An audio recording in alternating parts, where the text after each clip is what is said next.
Welcome back to Are You Smarter Than a Libertarian? I'm your host, Jeff. Today we're talking about the Klarna glitch, which is not a glitch, not a hack, and not even that clever. It's really actually quite dumb. It's just fraud wearing a hoodie and pretending it's tech savvy. Now let's start simple, basic Barney level here. Buy now, pay later is exactly what it says. You buy now, you pay later. Some people heard that and thought, or hear me out, I never pay at all. Enter the internet's favorite fairy tale, the so-called Klarna glitch. Like the Chase Bank glitch, the Cash App glitch, all that stuff. Here's the plot twist. It wasn't even just people not paying. Some geniuses decided to spice it up like Emerald Lagasse by allegedly using other people's identity pulled from the dark web. Wow! Who would have thought that with all these data breaches? Now, that is a bold strategy, and let's see how it works out for them. Because nothing says, I'm financially responsible, like committing identity theft with strangers you met on tour or that you bought their identities with and they had great credit. So, congratulations. Now, I'm going to explain this slowly and use small words so the people that think this is an actual glitch can understand basic finance and basic law. You didn't find a loophole.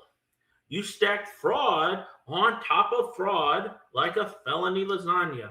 And here's the thing. Big banks and big tech like that, they're going to sit back and watch you, and then they're going to cook your ass. Now, this is what you've got. Identity theft. We all know that's a felony. Now, what is going to be the second part of it? The second part would be wire fraud. I know, right? Wire fraud is a phenomenal thing. Then you have credit fraud because you're stealing other people's identity and opening accounts or using their information to create accounts and it tanks them. And then you have the favorite word I love, conspiracy. And here's the thing. The legal definition of conspiracy is two or more people committing an act. You have the person buying the identity and the person receiving it.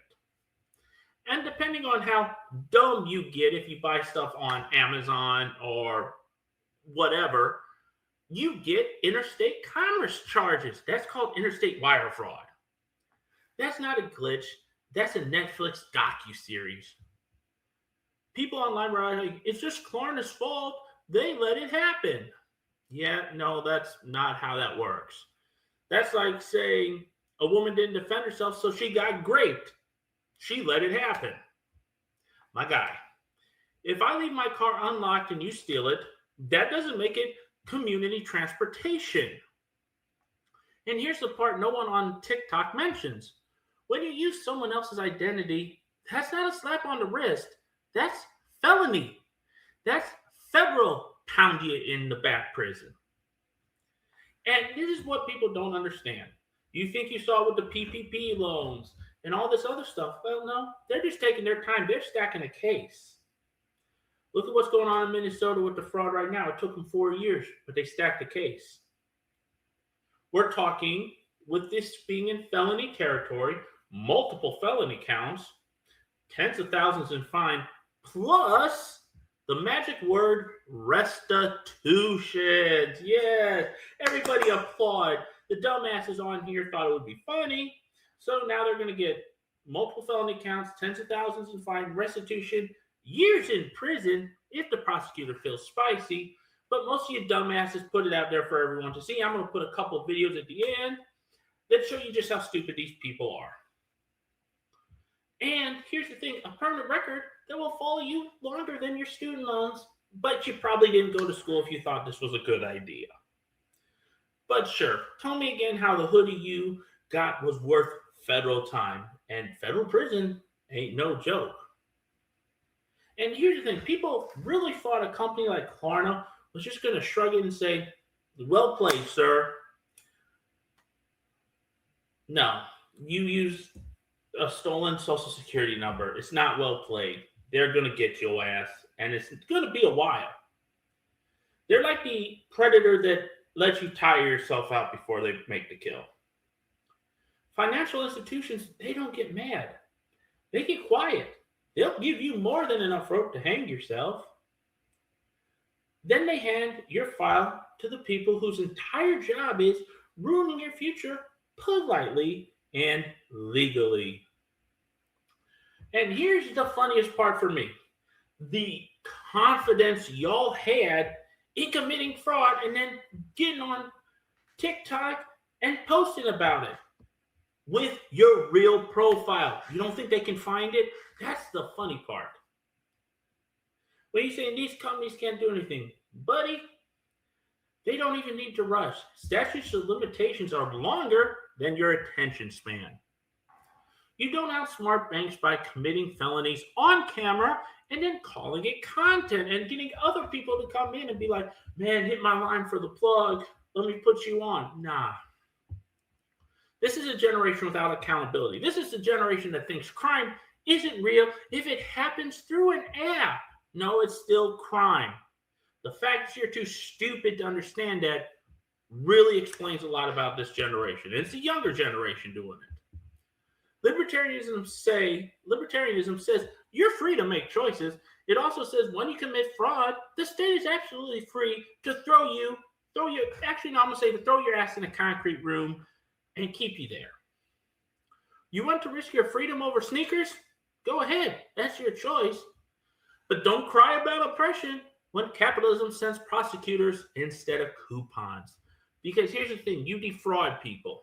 That's a victim crime, not victimless. That's a victim crime. So let's review the lesson for all the slow people that will get away with this one, but then come back and do something stupid. If TikTok calls it a glitch, it's probably a felony. If someone suggests using someone else's info, they're not your friends. They are a future witness, and you are, if you go through with it, a conspirator at that point. And if you think stealing identities makes you smart, congratulations. You're about to learn how prison works and how you're not going to be the top dog in prison. You may be on the bottom. If you know, you know. I'm Jeff. This is Are You Smarter Than a Libertarian? And no, the system didn't glitch, didn't give you free money. And as always, we're going to wrap this up. Stay free, stay informed, and most importantly for this episode, stay accountable for your actions. I'll see you next Monday.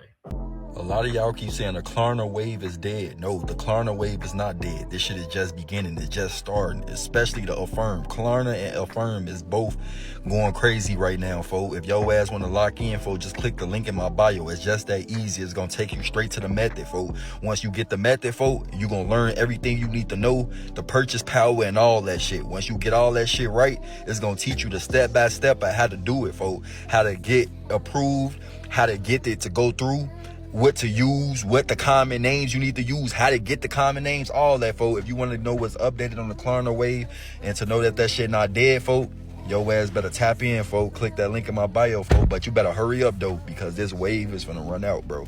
It's only a limited time only that this shit gonna be here before it get burnt out, because everybody trying to wonder what it is, and people already banned the method. So y'all better lock in, gang, on Bro Gray before it's time up. No bapper.